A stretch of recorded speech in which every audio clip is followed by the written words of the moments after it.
سورہ العصر میں اللہ تعالیٰ قسم کھا کر فرماتے ہیں کہ زمانے کی قسم یقیناً ہر انسان خسارے میں ہے۔ یہ کون سا نقصان ہے جس کے بارے میں اللہ تعالیٰ نے زمانے کی قسم کھائی ہے، اور یہاں زمانے سے کیا مراد ہے؟ کون سے زمانے کی قسم؟ عصر اصل میں ہے کیا؟ نقصان کا مطلب وہ نقصان نہیں جو عام طور پر انسان استعمال کرتے ہیں، بلکہ یہ نقصان دراصل اس بڑی تباہی کا نقصان ہے جس کے بارے میں اللہ تعالیٰ نے قسم کھائی کہ سوائے ان لوگوں کے جو ایمان لاتے اور نیک اعمال کرتے ہیں، ان کے علاوہ ہر انسان کے لیے تباہی ہے، وہ تباہی جس کے بارے میں انسان نے خود کو لا علم رکھا ہوا ہے۔ سورہ العصر قرآن کریم کی ترتیب کے لحاظ سے 103 نمبر سورہ ہے۔ یہ نام اس سورہ کی پہلی آیت کے لفظ العصر سے مخصوص ہے۔ یہ سورہ جامعہ اور مختصر کلام کا بے مثال نمونہ ہے، اور اس کے اندر مختصر الفاظ میں معنی کی ایک دنیا بھر دی گئی ہے۔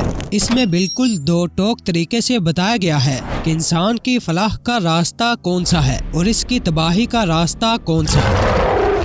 امام شافعی نے بہت صحیح کہا ہے کہ اگر لوگ اس سورہ پر غور کریں تو یہی ان کی ہدایت کے لیے کافی ہے۔ اس سورہ میں اللہ تعالیٰ عصر کی قسم کھا کر فرما رہا ہے کہ عصر کا معنی زمانے کے ہیں، یعنی لفظ عصر میں زمانے یا وقت گزرنے اور اس کی تیز روی کی طرف اشارہ ہے۔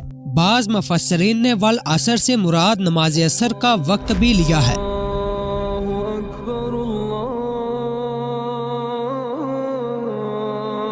کہ یہاں پر اللہ تعالیٰ نے عصر کی نماز کے وقت کی قسم یاد فرمائی ہے، اس لیے کہ یہ نماز درمیانی نماز ہے۔ حدیث میں آیا ہے کہ نماز عصر کی فکر کرو کیونکہ یہ بڑی خطرے والی نماز ہے۔ خطرے والی نماز سے مراد یہی ہے کہ یہ دن کی درمیانی نماز ہے، اس لیے اس کے چھوٹنے یا قضا ہونے کا خطرہ زیادہ ہوتا ہے۔ عام طور سے عصر کے وقت لوگ اپنے کام و تجارت، نوکری اور دیگر مصروفیات میں گم ہوتے ہیں، اس لیے یہاں بعض مفسرین نے مان لیا کہ والعصر فرما کر اللہ تعالیٰ عصر کی نماز کے وقت کی قسم یاد فرما رہا ہے تاکہ اس نماز کی اہمیت کو واضح کر دیا جائے۔ لیکن اس کے علاوہ یہاں ایک ایسی بات بھی پوشیدہ ہے جو اپنے اندر ایک پوری کائنات رکھتی ہے۔ لفظ عصر میں نچوڑنے کو کہتے ہیں۔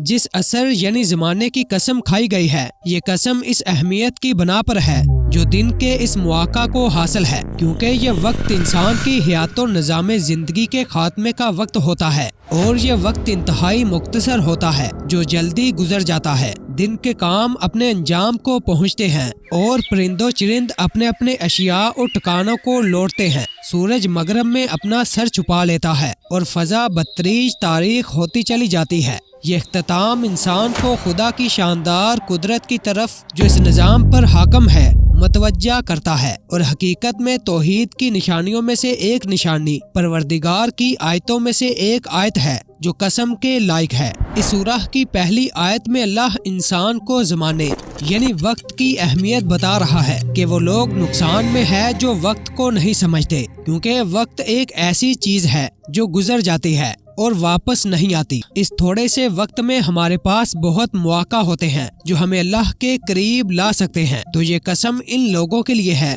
جو وقت کے اس مواقع کو ضائع کر دیتے ہیں۔ عصر کے وقت کی قسم بھی اس لیے ہے کیونکہ عصر کی نماز بھی دن کی آخری نماز ہوتی ہے جس کے بعد اندھیرا چھا جاتا ہے، اور پورے دن میں انسان نے جو کچھ کیا ہوتا ہے وہ واپس نہیں آ سکتا۔ اس کی مثال ایسی ہے جیسے کوئی برف کے ٹکڑے فروخت کرتا ہے جو دن کی روشنی میں تیزی سے پگھلتی ہے، اس لیے اس شخص کی کوشش ہوتی ہے کہ جلد سے جلد اس تمام برف کو فروخت کر کے زیادہ سے زیادہ منافع کمائے، کیونکہ اگر وہ برف فروخت کیے بغیر پگھل گئی تو اس کے پورے دن کی محنت ضائع ہو جائے گی، یعنی عمر کی جو مدت انسان کو دی گئی ہے وہ برف کے پگھلنے کی طرح تیزی سے گزر رہی ہے۔ اس کو اگر ضائع کیا جائے یا غلط کاموں میں صرف کیا جائے تو یہی انسان کا خسارہ ہے۔ اس سورہ میں انسان کا لفظ استعمال ہوا ہے جو واحد ہے، لیکن یہاں اس کا مطلب دنیا کے تمام انسان ہے، کیونکہ یہ سورہ جو بھی پڑھتا ہے وہ یہی سمجھتا ہے کہ اس میں اس کے بارے میں بات ہو رہی ہے، جیسے قیامت کے روز ہر انسان اپنے ہی بارے میں فکر مند ہوگا سوائے حضرت محمد صلی اللہ علیہ وسلم کے۔ انسان خسارے سے الگ نہیں ہو سکتا، کیونکہ خسارے کے معنی ہے اصل مال کا ضائع ہو جانا، اور انسان کا اصل مال اس کی عمر ہے،